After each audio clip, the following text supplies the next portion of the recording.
විශ්වවිද්‍යාලයට සමත් වීම විශ්වවිද්‍යාලයට යන එක නෑ. මගේ ඉන්න හැම එකම විශ්වවිද්‍යාලයට යනවා.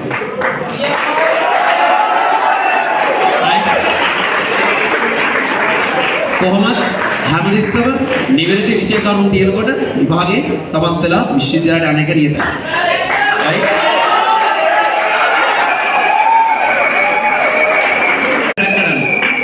දැන් තාම හිතා ගන්න බෑනේ මොකක්ද දෙන්නේ නේ.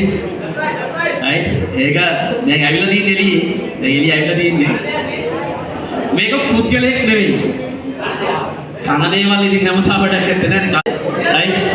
ඔයාගේ ප්‍රාර්ථනාව ලොකුවට නැතුව මෙන්න මේ කොල්ල ටිකේ අරගෙන හැම එක්කෙනාම ලියන්න ඕනේ.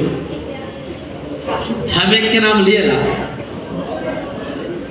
හැමෝම ලියලා ඉමින්සරේ එන්න ඕන කියන්නේ මොකටද කියලා එක විනාඩි 10ක් 15ක් ඇතුළත 10ක් ගන්න එපා.